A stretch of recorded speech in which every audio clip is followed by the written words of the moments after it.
Go live. Mm-hmm.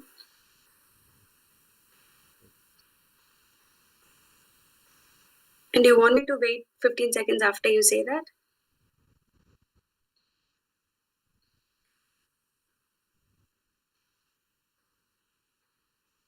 Krishna Priyaji, you may start.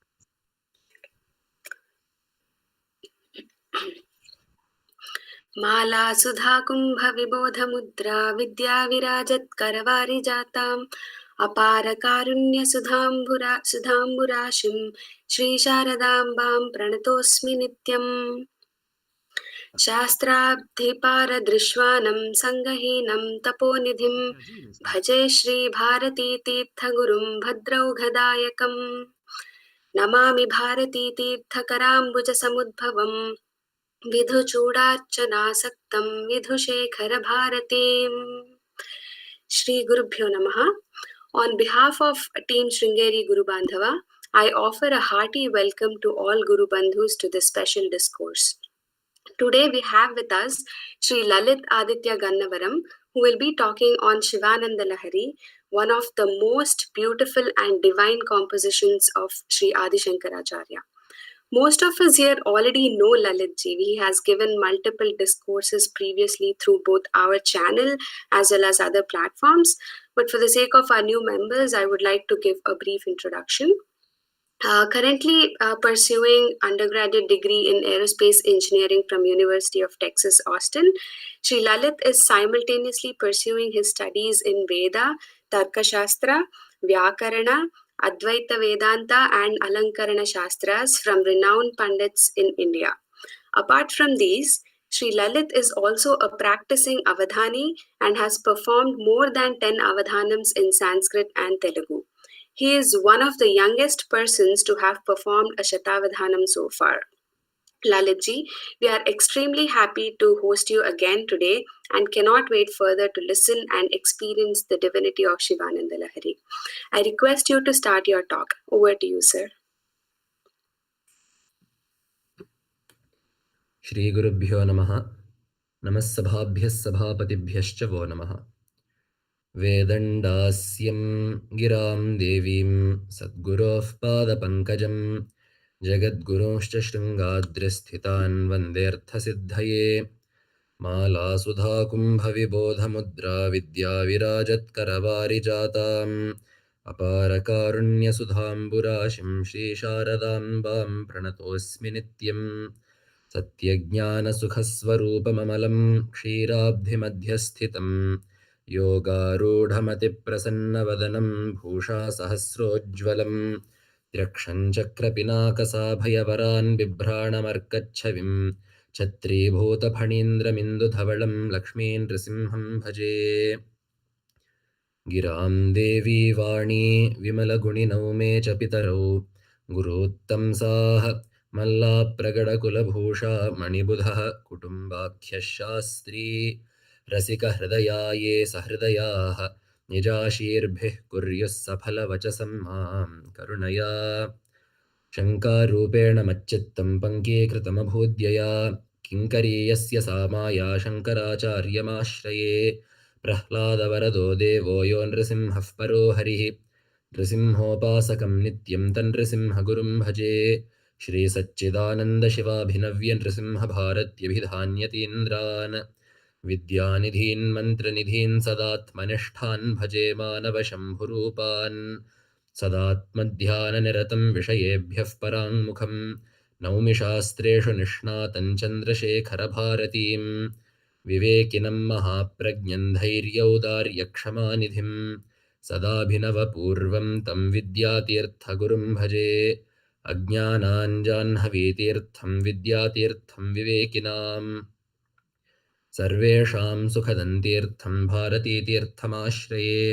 विद्याविनयसम्पन्नं वीतरागं विवेकिनं वन्दे वेदान्ततत्त्वज्ञं विधुशेखरभारतीम् यस्येच्छयैव भुवनानि समुद्भवन्ति तिष्ठन्ति यान्ति च पुनर्विलयं युगान्ते तस्मै समस्तफलभोगनिबन्धनाय नित्यप्रबुद्धमुदिताय नमः शिवाय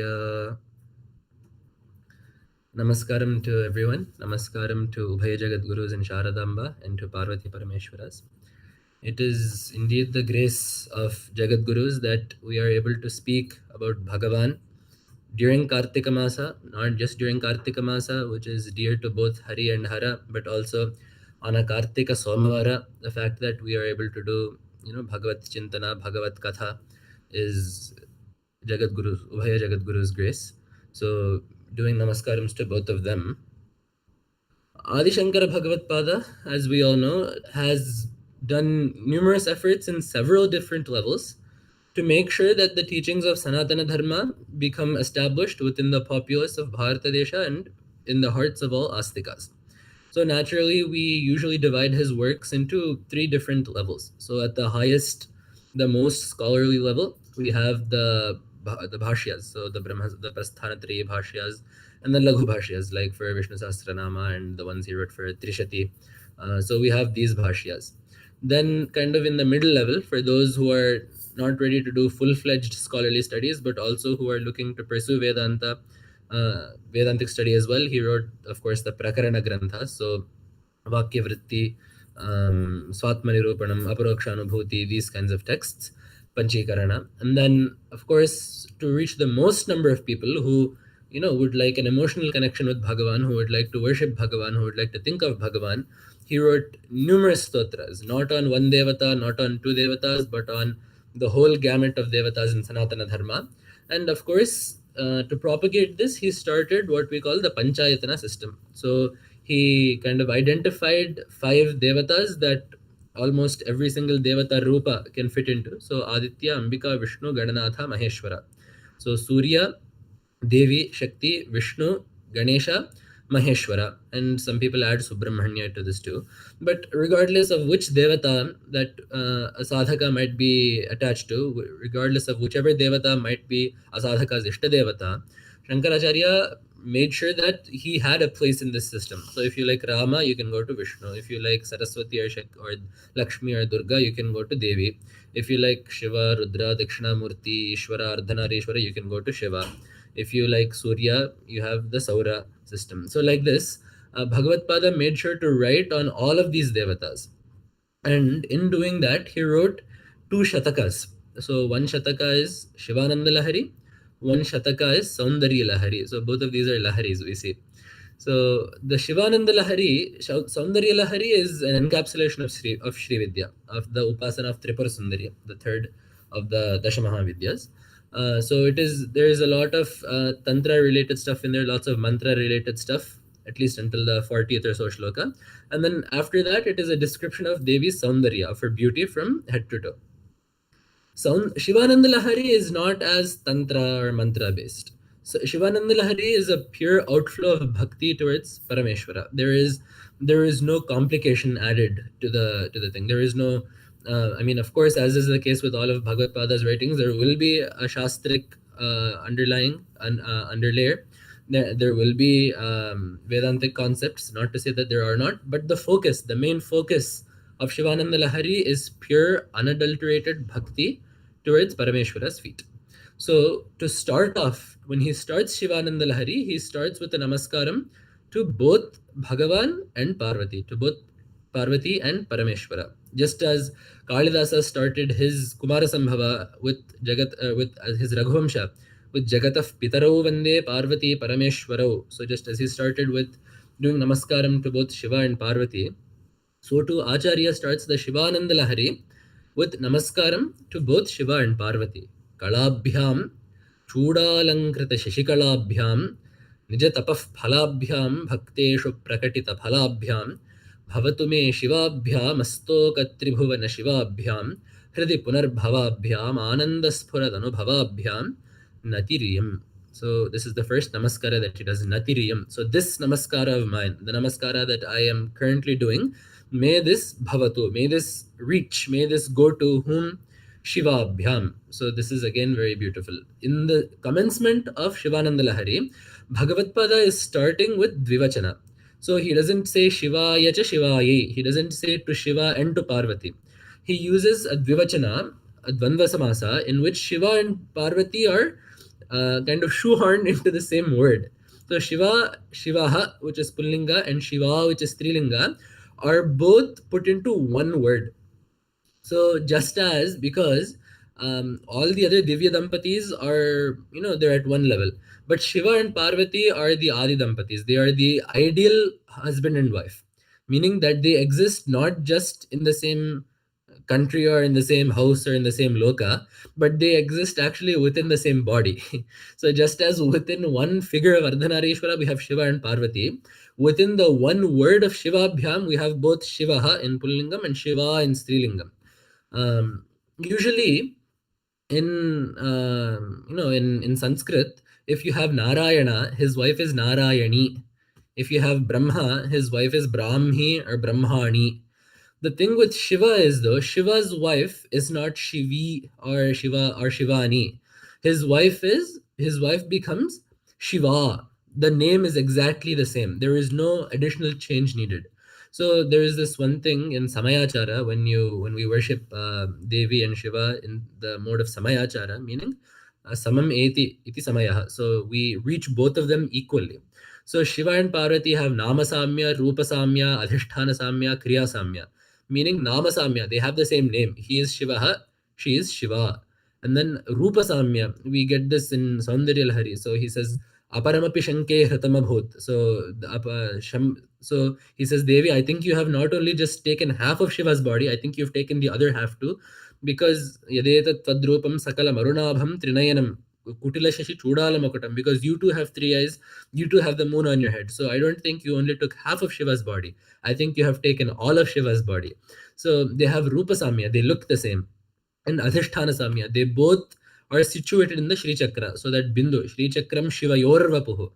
Shivayoho is Shashthe Dvivachanam. It is the Vapuhu. That Shri Chakra is the body, is the form of both Shiva and Shiva, of both Shiva and Parvati. So and then Kriya Samya, both of them are Panchakritya Parayanas. They both do Srishti, Sthiti, Laya, Tirodhana and Anugraha.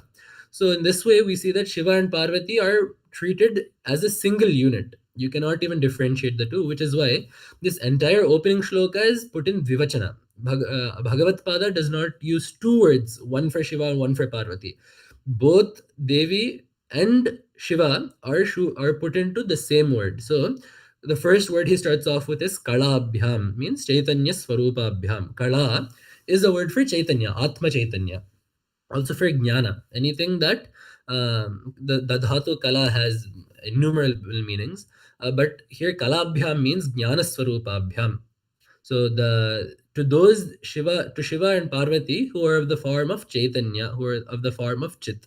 So as is the trademark of Bhagavad Pada, he starts off with the most nirguna aspect that he can of Bhagavan, and then from there the saguna aspect is propagated outwards. So Kalabhyam, Chudalankrita Shashikalabhyam. So in this first shloka, the last letters of each word will repeat. Kalabhyam, Chudalankrita Shashi, Kalabhyam, Ijatapa Phalabhyam, Bhaktesha Prakatita Phalabhyam. And in each case, they will not mean the same thing. So we will see how that plays out. So Kalabhyam means Namaskaram to Shiva and Parvati who are of the form of Jnana, of Nirguna, Satchit, the Chit form. And then Chudalankrita Shashikalabhyam. So what does this Jnana look like when it takes a form? They both have Chudalankrita Shashikalas. They both are adorned with a crescent moon on their crowns. Chudalankrita Shashikalabhyam. Then Nija Tapaf Phalabhyam. So Nija, Swakiya Tapaf Phalabhyam. So Shiva and Parvati are each respectively the fruit of each other's tapas. So actually Appaya Dikshita writes in Kuvalayananda, in one of the Prarthana shlokas, he says, Paraspara tapas sampat phalayita paraspara. So Shiva is the fruit of Parvati's tapas. Parvati is the fruit of Shiva's tapas. They did not just fall in love with each other in a mere, physical sense. For Shiva and Parvati, the way that the Kalyana happened was they both underwent intense tapas to find each other. So we see in Kumara Sambhava that when Shiva comes to Himalaya, he comes to do tapas. And Devi is serving him. There Kalidasa very beautifully writes, Kenapi kamena tapaschakara. Swayam vidhata tapasaf phalanam kenapi kamena tapaschachara.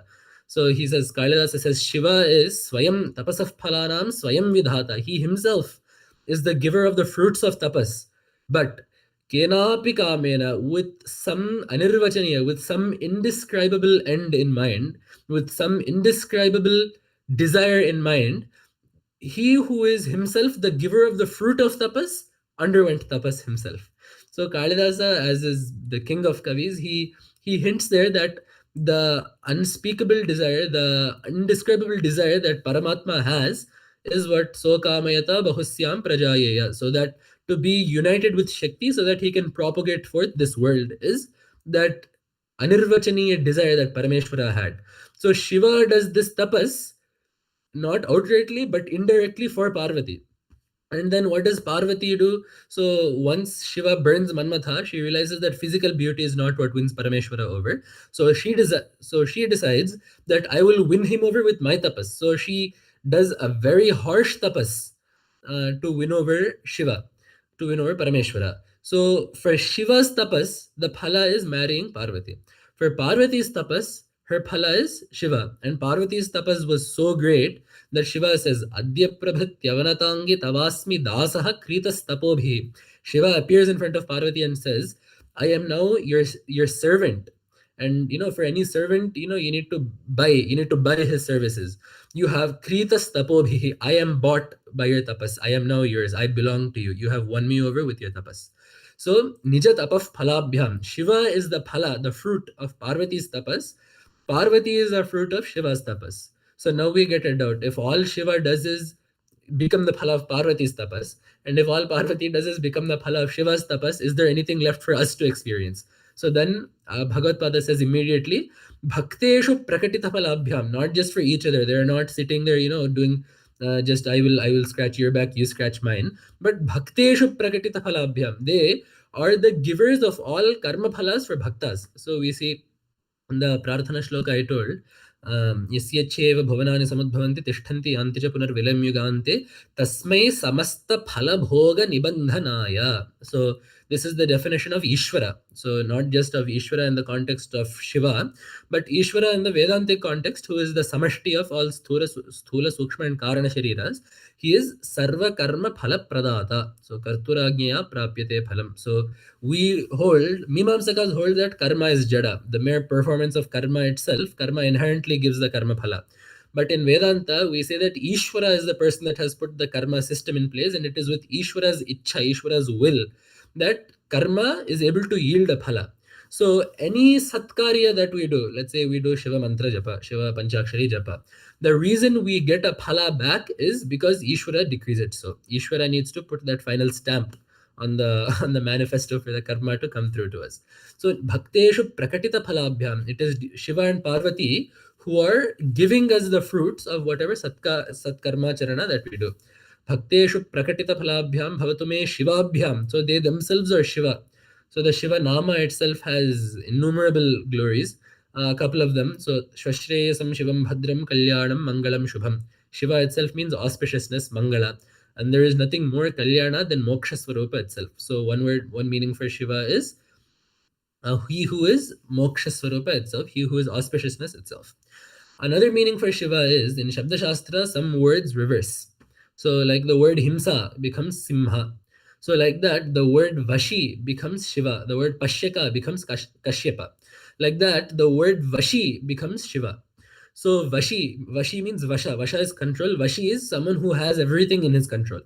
So Shiva is Yasyachayeva bhuvanani samudbhavanti, by whose will all these worlds come into place. Tishtanti, and in whom they all find their pratishtha, in whom that paramarthika satya in which the vyavaharika satya finds its adhara, that which is the adhisthana for the vyavaharika satya, and then yanticha layam punaryugante, and that into which all of these kalpita jagat, all of this world of this created world of names and forms again dissolves into. So he who is the Vashi, he who is the controller behind the Akhila Bhuvana Janma Sthema Bhanga. So behind the Janmadi that they talk about in the Brahma Sutras. So he who is the root cause behind, he who is the controller of the birth, the sthiti and the dissolution of all the worlds. So he who has all of this under his control, who is Vashi, becomes Shiva. And all of the words that are applied for Bhagavan Shiva are of course applied to Bhagavati as well. The same word is used to mean Shiva. So Shivabhyam, Astoka Tribhuvana Shivabhyam, and these two, this divine couple of Shiva and Parvati, are ever engaged in Tribhuvana Shivabhyam, in ensuring that Mangala, in ensuring that auspiciousness befalls the three worlds. Astoka Tribhuvana Shivabhyam, Hridi Punarbhavabhyam, a very beautiful word again. They keep being born in the heart. So this is interesting because one of the words we have for Shiva is Abhava, one who has no birth. So what does Acharya mean? What does Bhagavad Pada mean when he says Hridi Punarbhavabhyam? Not just, once. Punarbhavabhyam. They're born again and again and again in the heart. So basically, every time that we sit down and close our eyes to do dhyana of Shiva, every time we sit down, a new form of Shiva is born in our heart. Basically, the anubhava that we have of Shiva is new every time. Nitya Nutana. You never get bored of it. Every time is like the first time. So because every time we sit down to visualize Bhagavan, every time we sit down to do Nama Japa, every time we sit down to think of Bhagavan, because it is as if it is the first time, it is as if they are continually being born within the heart. Hridi Punarbhavabhyam. And all of these things are only their upalakshanas, Brahman's upalakshanas. What is the actual nature of them? Ananda Spurad Anubhavabhyam. They are the Anubhava Swarupa of Atma, which is of the form of Ananda, pure, unadulterated, Nirvishaya, Nirvrittika Ananda. So that Ananda that is not experienced through either Antahkarana Vritti or Avidya Vritti, that Ananda that is not qualified by the experience of an external object, the Swaswarupa Ananda, the Ananda that comes purely of realizing one's true nature as Sat and Chit and Ananta, that Ananda is them, Parvati and Parameshwara. So that Satchit Ananda Vastu, that is the cause of all the worlds, that Ananda Vastu that becomes Ishvara and becomes the Karma Phala Vidhata, that Ananda Swarupa that is the cause of auspiciousness befalling the three worlds, that Ananda Swarupa that when it takes form has a crescent moon on its head, that Ananda Swarupa is what I am now worshipping now as Shiva. That Atma Padartha is what I am now worshipping as Shiva, as Devi. So thus Bhagavad Pada starts off Shivananda Lahari with a beautiful verse. So then immediately we get the question, and I purposefully did not explain the meaning of the word Shivananda Lahari because Acharya himself is explaining why he named it Shivananda Lahari in the second verse. So Lahari is a wave, a wave. Galanti Shambhot Charita Saritaha Kilbisha Rajo Dalanti Dhikulya Saranishu Patanti Vijayatam Dishanti Samsara Brahmana Paritapo Pashamanam Vasanti Macheto Hradabhuvi Shivananda Lahari. So just kind of a side note, because we do a lot of Stotra Parayanas, it is usually a good idea to stop when, at least when we're reading to understand the meaning, to stop the shloka not just at padas but in logical places. For example, in this shloka, it is very easy to just stop it at the end of the first pada. So Galanti Shambhot Vacharita Sarita Kil Bisharajo Dalanti Dhi Kulya Saranishapatanti Vijayatam. I mean, this is not wrong, but the Dalanti that the second pada starts with actually applies to the last word of the first pada. So it makes more sense to say Kilbisha Rajo Dalanti. So what is this Shivananda Lahari doing? This wave of Shivananda, of the Ananda that comes of praying to Shiva. What is this wave doing? Galanti Shambhot Vat Charita Saritaha. Shiva, your Charitra is like a river. So what does a wave do? It rises up from a river. So this wave of Ananda is rising up from the river of your Charitra. And then Kilbisha Rajaha Dalanti. So the Dalanti, that is the first word of the second line, is, its Anvaya comes with the first word of the last line. So Kilbisha Rajaha Dalanti.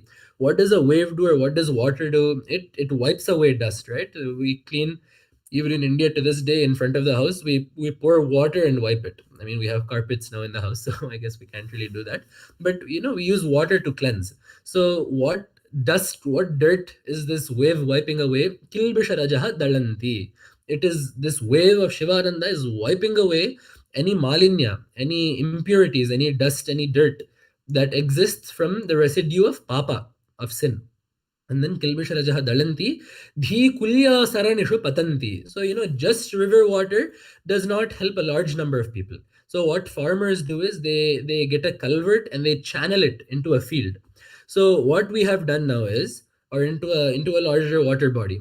So dhi kulya saranishu patanti. So where is this water of Shivananda being channeled into the dhi kulya? So having made my mind into a channel, I have redirected the water of Shivanand of Shiva Charitra's river.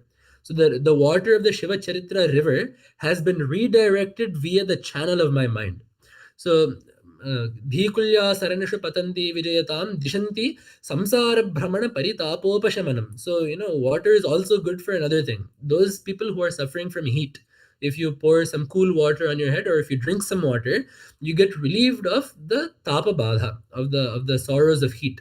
So, but obviously Shivananda does not just relieve one of the heat that we experience during May in India. Samsara brahmana paritapopashamanam. So we all are undergoing tapa due to samsara. Samsara is of dukkha. It is of the nature of dukkha. So because we all are undergoing the heat of dukkha from samsara, then this water of Shivananda is what will give us nirvriti. This water of Shivananda is what will give us respite from the heat of samsara.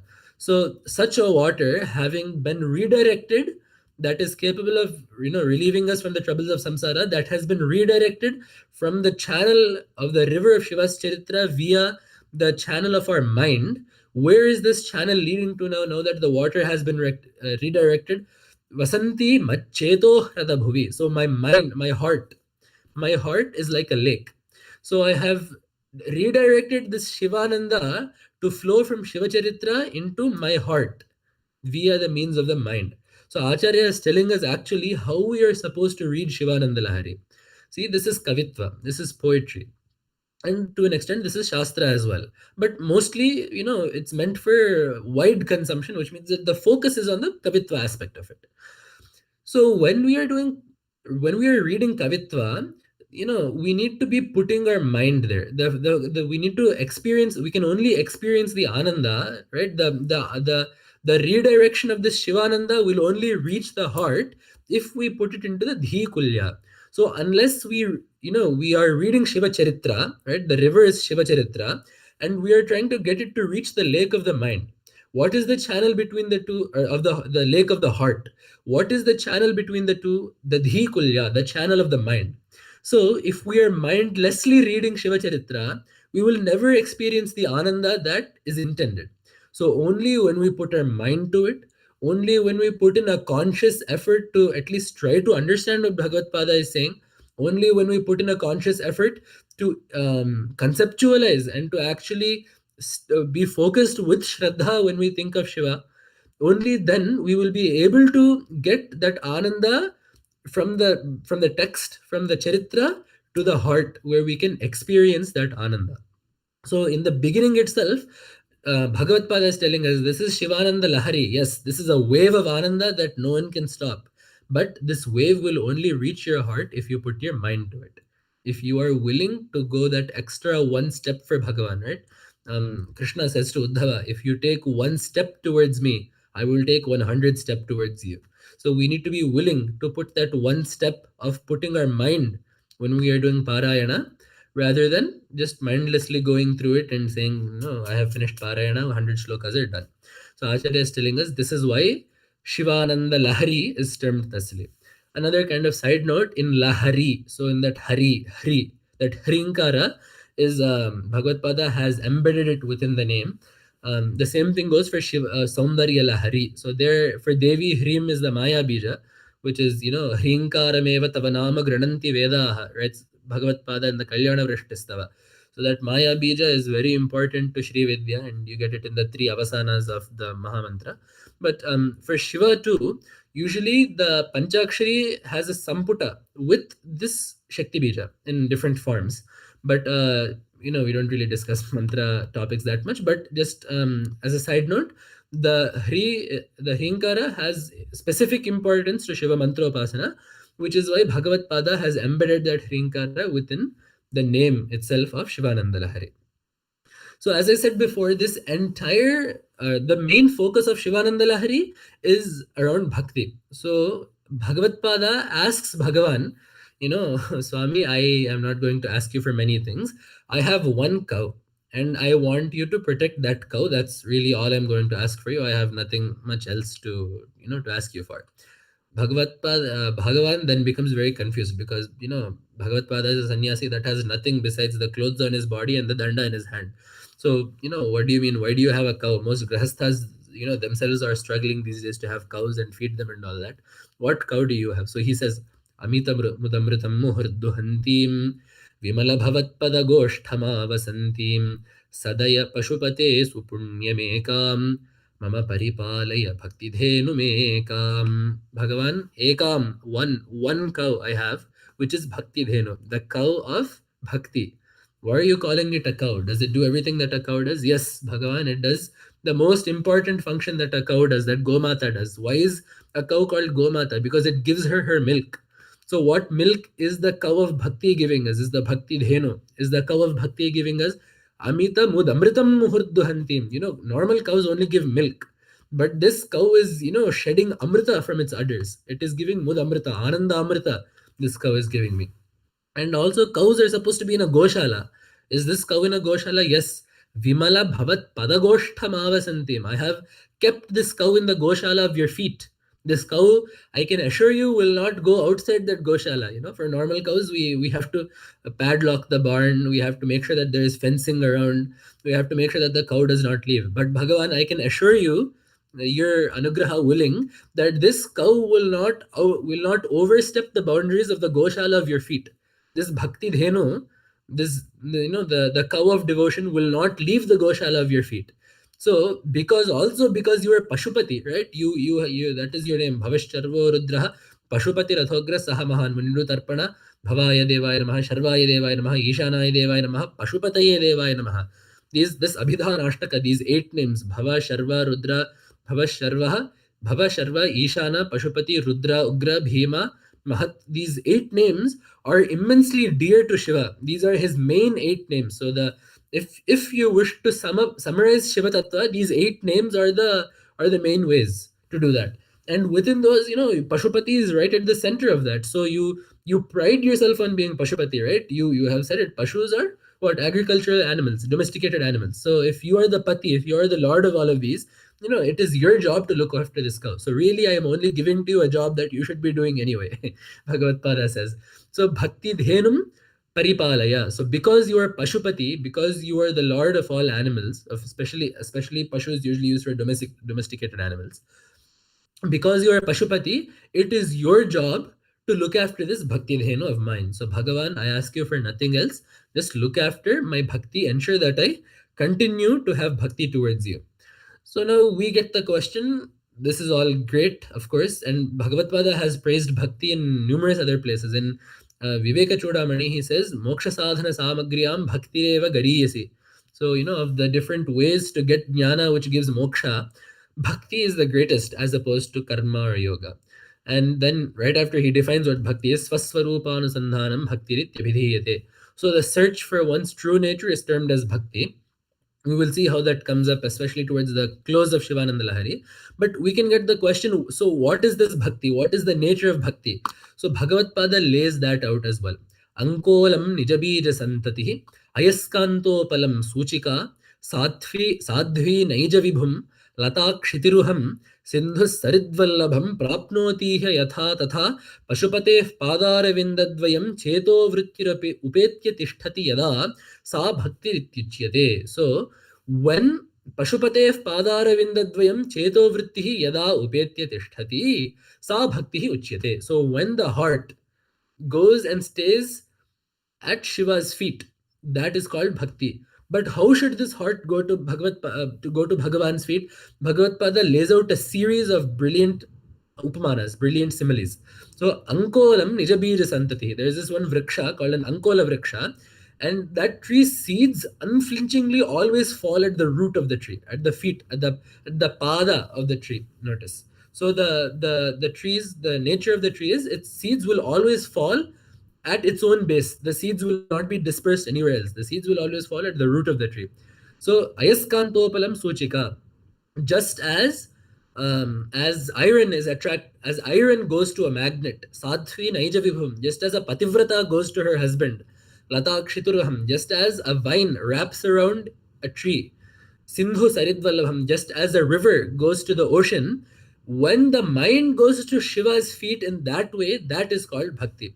If we look at all of these examples, there is a similarity in all of these. The samana dharma of both of these upamanas is all of these upamanas, the object that is going to another object has no other place to go besides that object and is naturally going to that object. So what do I mean by this? Let us take Sindhu Sarid Vallabham. The river is going to the ocean.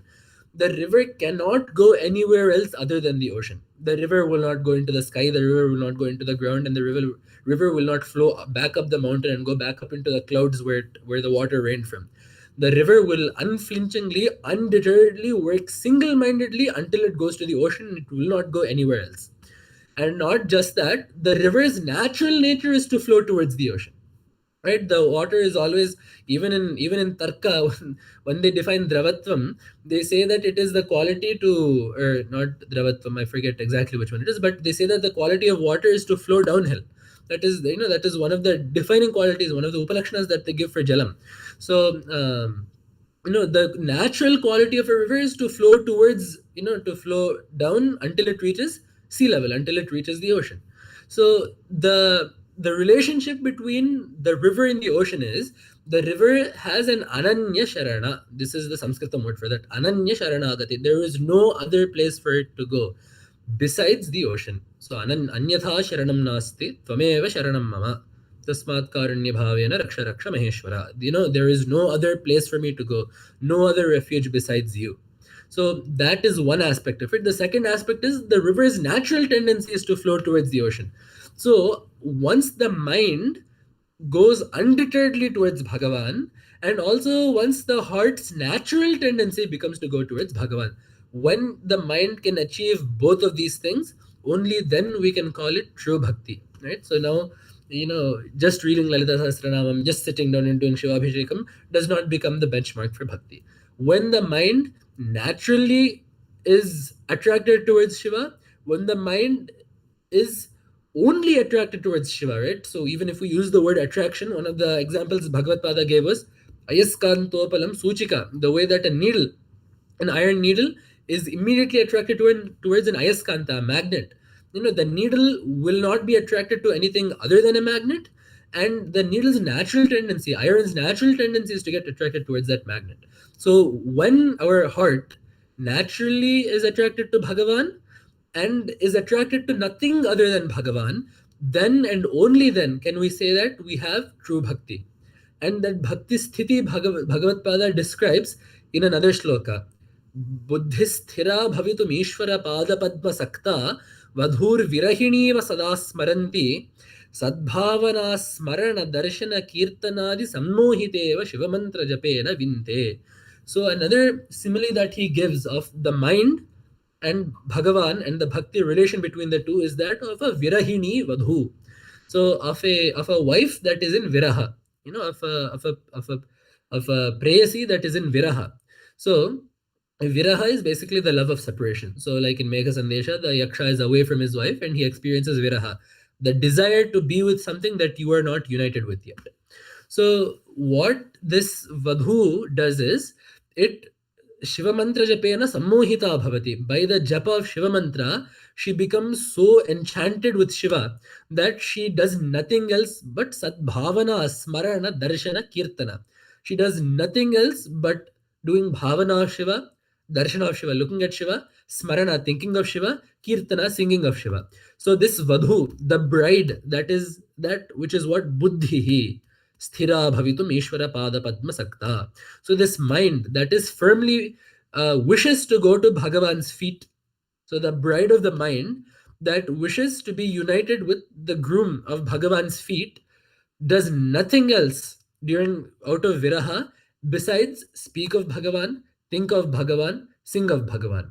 Which is why in Shastra too and in Puranas, we see that the relationship between a Bhakta Jiva and Bhagavan is usually represented in terms of Shringara. So when we see that the gopis are, in love with Krishna, that is not, the normal love that we have, because all of these gopis are married and these gopis range in age from 8 years old to 80. there are very young gopis, there are very old gopis, there are married gopis. How can all of these people be in love with an 8-year-old boy? So this is not the physical love that we are conceptualizing. This is the love that every single jiva, every single bhakta feels towards Bhagavan. So that, because in pure Shringara, in the true, true unadulterated love between a husband and a wife, there are no qualifications to that love. The love is, it is not dependent on external factors.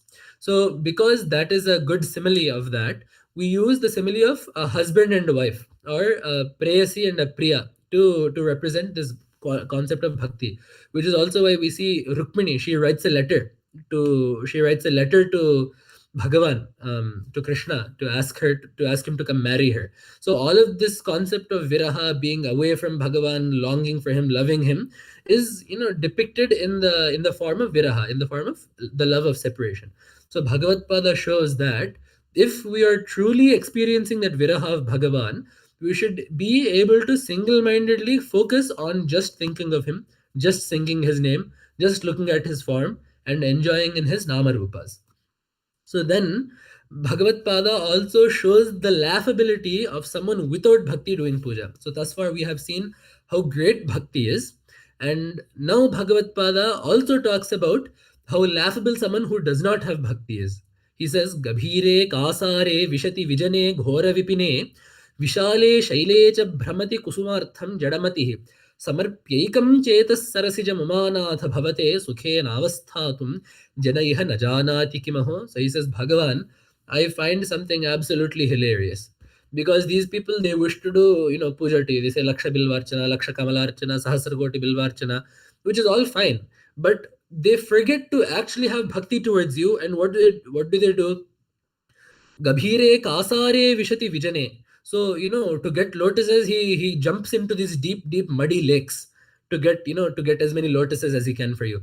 Or vishati vijane ghora vipine. Or he goes into this horrible forest, this dreadful forest that is dense, to find some forest flower for you. Or vishale shaile cha bhramati.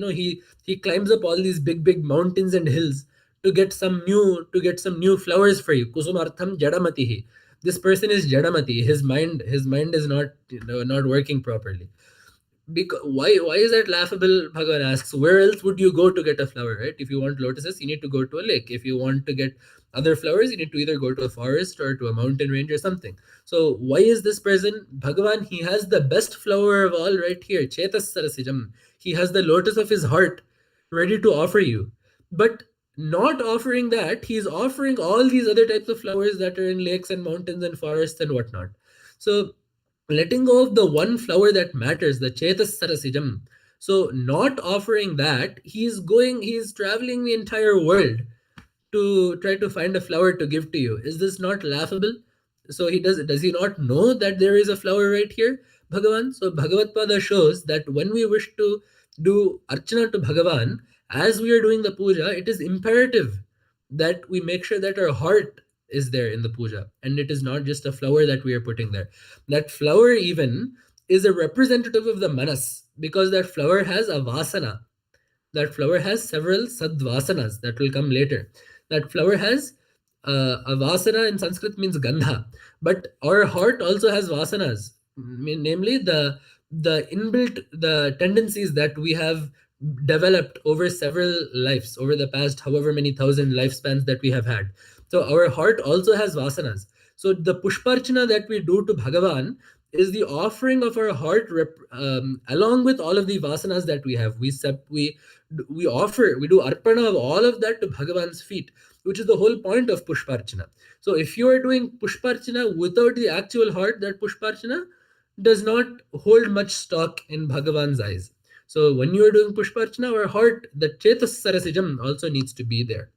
So, and then, Bhagavad Pada also then kind of rationalizes with himself. He assesses what he has. He's like, okay, so I am doing puja now, right? And I have found that I have this Chetas Sarasijam, I have this flower of the mind to give. But what else can I give? And what does he not have that I can give? So he looks at all of the options and what Shiva has. Karasthe Hemadrau. गिरीशनिकटस्थे धनपतौ गृहस्थे स्वर्भूजामरसुरभिचिन्तामणिगणे शिरस्थे शीतांशौ चरणयुगलस्थे अखिलशुभे किमर्थं दास्येयं भवतु भवदर्थं मम मनः. So he says, Bhagavan, I want to give you something. What can I give you? He says, I think I will give you gold. And then he looked at Shiva. Karasthe Hemadro. Shiva is holding a golden mountain Meru as his bow. During Tripura Samhara, the golden Meru Parvata became Bhagavan's bow. So Karasthe Hemadro. He says, okay, no, like Tirupati, I will come and put some money in your hundi. No. Girisha Nikatasthe Dhanapato. Kubera is the attendant in front of Shiva's door. Kubera is the god of wealth. What wealth is there that I can give you that you don't have access to? So wealth also is off the list. Is there anything else I can give you? No. Grahasthe Swarbhuja Amarasura Chintamani Gane. In your house, you have Kamadhenu, Chintamani, Kalpavriksha. They will give whatever you want. So what more can I give you? Shirasthe Shitamsho. On your head, if I want to give you a nice ornament, Shirasthe Shitamsho, you have the moon on your head. That is the most beautiful of all ornaments. There is nothing else I can give you. There is no ornament I can give you that will parallel the moon. Charana Yugalasthe, Akhila Shubhe, and all Mangalas are found at your feet.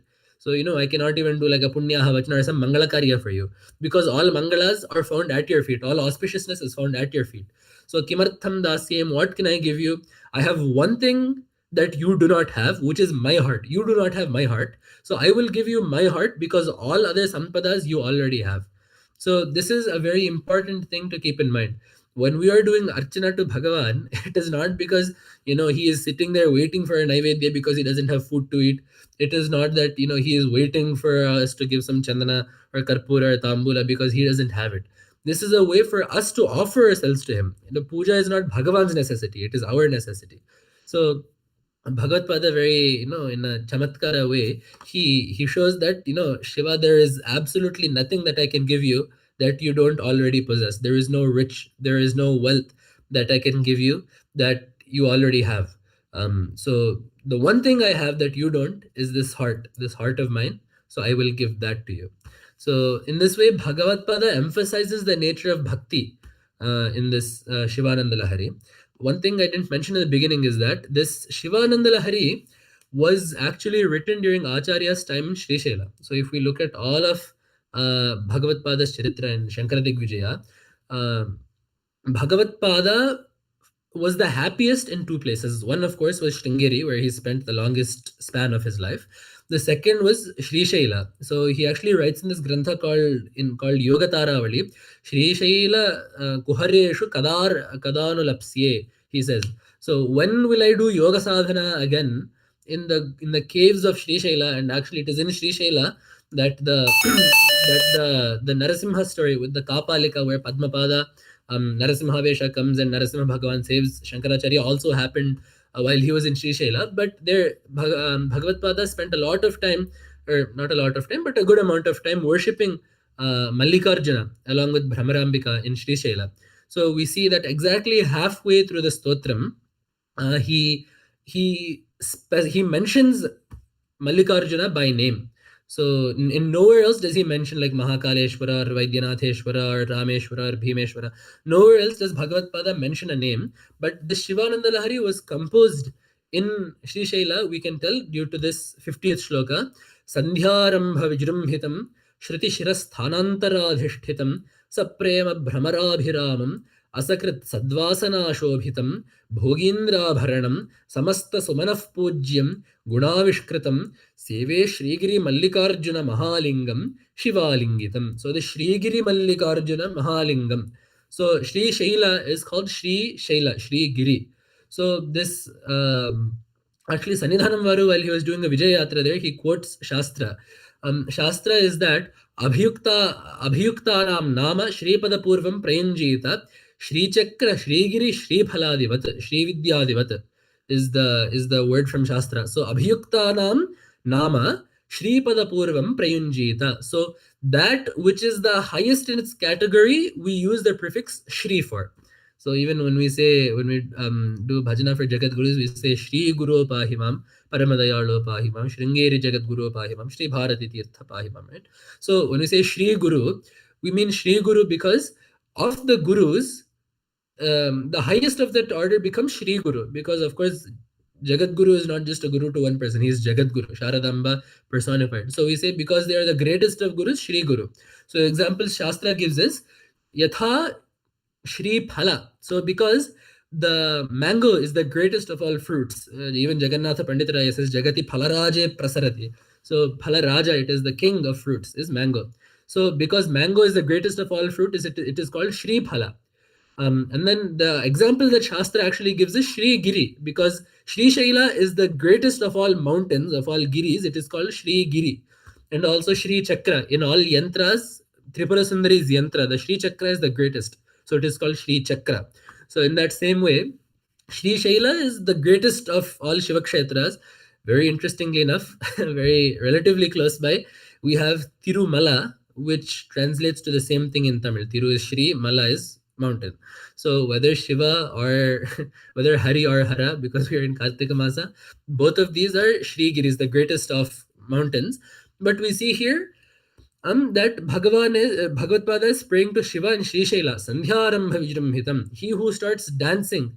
Actually, all of these words can apply both to Mallikarjuna, which is Shiva's name there, as well as to the Mallika flower. So Sandhyarambha Vijramhitam. So this Mallika flower shines very beautifully, especially in the evening time. And then Shruti Shiras Thanantaradhishtitam. Shruti means the ear, Shiras is the head. So where do we put flowers? Either in the ear or on the head. So this Mallika flower is either wrapped around the ear, or ladies put them in the kabari, in the locks. So Shruti Shiras Thanantaradhishtitam Sa Prema Bhramara Abhiramam. So this Mallika flower is very pleasing to Bhramaras. Bhramaras are bees. And then Asakrit Sadvasana Shobhitam. It has a very nice vasana. It has a very nice gandha, sugandha, fragrance. Bhogindra Bharanam Samasta Sumanaf Pujyam. It is the Pujyatama. It is the most lovely of all Sumanas. Sumanas means flower. So this is the loveliest of all flowers. Guna Vishkritam. And it is threaded out. Guna means a thread. So I remember, especially in India, once it becomes 5, we have a Mallepandiri. We have a vine of Mallika flowers on our terrace. So I remember as soon as it becomes 5, my grandmother will go there, get all the Mallika flowers, and for a good half an hour it will be tying those Mallika flowers together to put in the hair. So Guna Vishkritam, this Mallika flower becomes laid out along with a thread. It becomes tied in this thread. So Guna Vishkritam. So this Malli flower is used, is all these Visheshanas, all of these simile, all of these adjectives refer to Mallika, but they also refer not just to the Mallika flower, but Mallikarjuna. Actually, Bhagavan also there is called Mallikarjuna because he's Arjuna, white like a Malli flower. But all of these words that Bhagavatpada just used are also applicable to Bhagavan. Sandhyarambha Vijramhitam. He starts doing his Sayankala Sandhya Tandava. Shruti Shiras Thanantara Adhishtatam. Shruti not just means ear, but also Veda. Shruti Shiras are the ends of the Vedas, Vedanta. So he who is known via Vedanta. He who is the Tatparya of all Vedantas. And then Saprema Bhramarabhiramam. So Bhramara, before we took to mean bee. But here, Devi's name is Bhramarambika. So Bhramara is her name there. So he is very pleasing to Bhramarambika Devi. Saprema Bhramarabhiramam. Asakrit Sadvasana Shobhitam. So we spoke before about how we offer vasanas to Bhagavan in the form of flowers. So all Sat Purushas offer their vasanas towards him. So Asakrit Sat Vasana Shobhitam. Bhogindra Bharanam. He has the Naga Bharana. Samasta Sumanaf Pujyam. Sumanas not only means flower, but it also means Devata. So Sumanaf Pujyam, he is worshipped by all devatas. Seve Shrigiri Mallikarjuna Mahalingam Shivalingitam. He is embraced by Parvati Devi. So this Shivananda Lahari was composed for the sake of Shiva and Shri Shaila. And then lastly, we are also running out of time, but to wind up, as Bhagavatpada also reminds us that this bhakti is supposed to take us to a nirguna Atmasthiti. This bhakti is supposed to go from the Saguna Dvaita state where it is the Amsha Amshi Bhava or Sevya Sevaka Bhava, where one person is the worshipper and the other person is the object of worship, to unity. And he does this by laying out how the 4 different kinds of mukti are found in Shiva Puja. So we have the Sarupya, Samipya, Salokya, Sayujya are the 4 types of mukti. Bhagavad Pada shows how each of these muktis are in krama, in sequence achieved during Shiva Puja. Sarupyam tava pujane, Shiva Mahadeveti Sankirtine Samipyam, Shiva Bhakti Dhurya Janata Sangatya Sambhashane Salokyam cha Characharaत्मक तनुध्याने Bhavani पते सायुज्यम मम सिद्धमत्र भवति स्वामिन् कृतार्थोऽस्म्यहम्. So he says, Bhagavan, by doing your puja properly, I get all of these 4 mokshas. Kritarthosmiham. I am indeed fortunate. So what is Sarupya? So once you get to a certain state, you attain the same form as Bhagavan. So Sarupya. So how did we get Sarupya in Shiva Puja? Narudro Rudramarchayat. Without becoming Rudra, you cannot do worship of Rudra, which is why we do Mahanyasa. We invoke Rudra in our body before we do the actual Lingarchana, before we do the Sastra Lingarchana. So when we do puja, when I do your puja, Bhagavan, I have attained Sarupya Mukti. Why? Because when you do Shiva Puja, you put on Bhasma, Rudrakshas, Vibhoti. In all of this way, we put on all of the Alankaras that Shiva has. So Rudraksha and Bhasma are Shiva's form. So thus Shiva, in doing your puja, I have attained Sarupyam. And then Shiva Mahadeveti Sankirtane Samipyam. Just by calling, what is Samipya Mukti? Samipya Mukti is being close to Bhagavan. So just being in his vicinity. So when I call out Shiva, Mahadeva, Shambho in the course of my puja, I have attained Samipyam. Why? Whom do you call out to? You only call out to someone that is within earshot, that is within listening distance. Right? I don't call out to my friend, I don't call out to my grandmother in India because I am in the US. I know she is not in earshot. I can call out to my mom because she will be in the next room. You only call out to someone that is within earshot. So if in my puja I am calling out to you, I am saying Shambho Mahadeva, I am calling out to you, that means that you are within earshot, which means Samipya, I am in your vicinity. So thus in your puja, by calling out to you, the fact that you are in my vicinity has been established. So I have gotten Samipya Mukti. Then what is Salokya Mukti? Salokya Mukti is attaining the same world as the Devata. So for Shiva Bhaktas, Kailasa Loka, for Devi Bhaktas, Manidvipa, for Vishnu Bhakta, Shvetadvipa, Vaikuntha. In this way, so Salokya, how do I get? Shiva Bhakti Dhurya Janata Sangatya Sambhashane Salokyam. By spending time with those people who are your Bhaktas as well, I attained Salokya. Why? Because when we go to Kailasa Loka, let us say, who else are there? Nandi, Sanaka, Bhringi, Riti. These people are all who? Shiva Bhaktas. So if you go to Kailasa, who are you spending company with there? With Shiva Bhaktas. Your Sangatya is only with other people who are Shiva Bhaktas and who have also attained that Loka, that Shiva Loka. So if I am spending time with your Bhaktas in this world itself, that is Salokya for me, because the Bhakta Sangatya that I get in Kailasa Loka, I'm getting here. So because when we do puja, right, we invite people over, we invite other Bhaktas over. So when I do your puja, I'm spending time with other Shiva Bhaktas. So I have gotten Lokya Mukti. And now comes the more important one. Sayujya means becoming one with Bhagavan. Only Advaita has Angikara of this Sayujya Mukti. Only Advaita accepts this Sayujya Mukti. All other darshanas, they have to stop at Salokya. Like in Vishishta Advaita, for example, someone without the form of Vishnu cannot attain Vaikuntha. So in the Vishishta Advaita Siddhanta, when you enter Vaikuntha, you get the form of Vishnu, and that is where the parallel stops. So you get Sarupya, you go to Vishnu Loka, so you get Salokya, and you can serve Vishnu close by, so you get Samipya. But in Vishishta Advaita, you can never become Vishnu. So, but in Advaita for us, because Bhagavan is Nirguna, we do have the concept of merging. Why? How does Shiva Puja lead to that merging of one's identity with Bhagavan? Shiva has this very unique method of worship as Ashtamurti. So, Bhur Ambham Syanalo Nilombara Maharnatho Himamshu Pumanitya Bhati Characharatmakamidam Yasyeva Murtyashtakam. We worship Bhagavan as the Panchabhutas, Surya, Chandra, and the Yajamana, namely the devotee, the Bhakta. So we worship Shiva as the Panchabhutas from whom this entire world is created. So that is the Vishwam aspect. And then Surya Chandra, who are the Sarvasakshis and the Sandhana of Chaitanya to this world. And we also understand that this Yajamana, the Bhakta himself, the Chaitanya, this Upadhyavachchina Chaitanya also is Shiva himself. So within this Ashtamurti form worship of puja, there is this Characharatmaka Tanudhyane. So the Jada Padarthas, so all these Panchabhutas and Surya Chandra are actually Jada Padarthas. So those are Acharas. And the Chaitanya Padartha is the Purusha, so the Chara. When we worship Bhagavan as the Yajamana, I have attained Sayujya, I have become one with you. So Bhagavad-pada reminds us in the shloka that this Shivananda Lahari, that this worship of Shiva is meant to lead to that. And what is that moksha sthiti? Vakshastadana shankaya vichalitaha vaivasvataha devata kotirojjvala ratna deepa kalika nirajanam kurvate drishtva mukti vadhustanoti nibhratashleesham bhavani pate yachetastava pada padma bhajanam tasyeha kindurlabham. This is how Bhagavad Pada starts to wrap up Shivananda Lahari. Once one person has attained that Sayujya with Shiva, Yama becomes fearful to approach him because Yama is scared of Shiva. This Bhakta has become one with Shiva. Yama becomes scared to approach him. The Devatas come and do Nirajanam to his feet with the light of their crowns.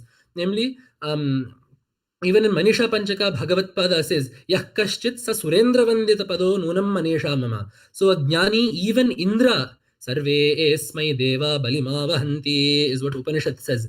Even the Devatas come and pay homage, they pay worship to Ajnani. So even the Devatas will come to such a person who has attained Shivaikya, Shivasayujya, and they will do Nirajanam to his feet with the lights of their crowns. And Mukti Vadhu will come and hug him. So for such a person that via Bhakti has gotten Jnana and has thus attained your Sayujya, your Moksha, Shiva, what is there that is hard for him to achieve? He has attained the highest goal of human life, which is Mukti. So Shivananda Lahari, Bhagavad Pada, in his trademark style, starts it with, just a matter of the heart, which is love for Bhagavan, and ramps it up to the stage where, in the course of doing Shiva Puja, we transcend the states, the physical, manifest, material, gross states, and we grow increasingly subtle until we attain Shivaikya. So when we say Shivaloke Mahiyate or Shivalokam Avapnoti Shivena Sahamodate, those are reminders to us that the goal is not just to go to Shivaloka and sit next to Shiva. That is, of course, a great goal. But the end goal for Advaita Siddhanta is always Jantunam Narajanma Durlabham. It is we have paid a great amount of punya to get this human body, and especially for us who are in this Guru Bandhava group, we have the fortune of being able to go and do namaskaram to Ubhay Jagat Guru's feet. How much punya have we had to get this body, and that to get not just a normal guru as the guru, but a Jagat Guru as our guru. So, keeping that in mind, the onus is on us. It is a very real necessity that, we need to work towards moksha. We need to work towards jnana. So Bhagavad Pada in his trademark style reminds us that bhakti needs to be coupled with jnana to gain maximum effect, and that bhakti is what makes Shiva Puja fruitful. So I guess we're talking about this at the closing of Kartika Masa, but today, at least for those of us in America, in the US, we still have Sayankala Pradosha Puja, right? So the last Somavara of Kartika Masa, we still have the Shiva Puja to go. So I think it would be nice if all of us today, if we could read a couple of shlokas from Shivananda Lahari in the evening as we do Pradosha Puja and think of Shiva's glory. Remember that it needs to go through the Dhikulya. This Ananda needs to not just be in the book, but also flow through the mind. It needs to be a conscious effort. So with namaskarams to Chandramaulishwara and with namaskarams to the Jagat Gurus who not only worship Chandramaulishwara but are Chandramaulishwara themselves, I will close here. Ityesha Vangmayi Puja Srimad-Shankarapadayoh Arpita Tena Deveshah Priyatam Me Sadashivah Tava Tattvanna Janami Kidrishosi Maheshwara Yadrishosi Mahadeva Tadrishaya Namo Namaha. Swasti.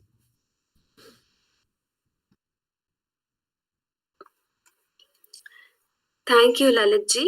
That was an extremely engaging talk with wonderful points explained in a very subtle manner. Definitely helps all of us to connect with the Lord in a better way and ultimately reach Him. We will all perform our pujas from now on with Dhikulya as mentioned by you.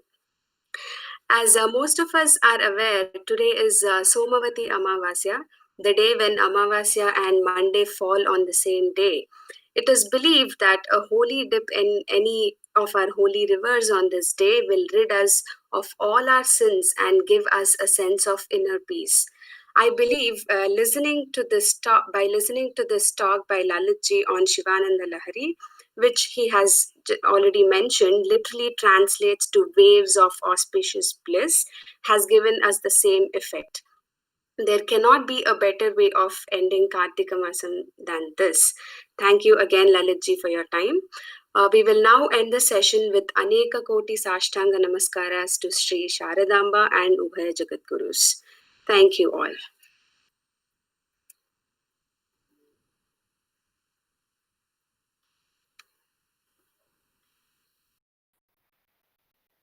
Thank you everyone for taking part in today's program.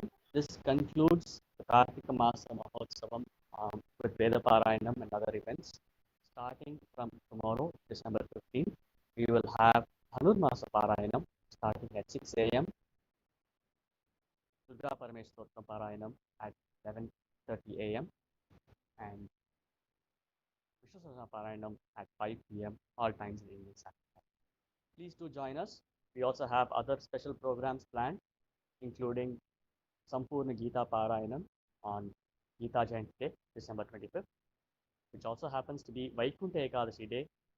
We will have Vaikunta Ekadashi Jagaran starting from 8 p.m. all the way to 6 a.m. the next morning. And we will also have Akhanda Lalita Sahasra Parayanam for 24 hours on December 31st. Please do subscribe to our channel to be informed of these latest updates, and you can also follow us on YouTube. Shri Guru Bhyo.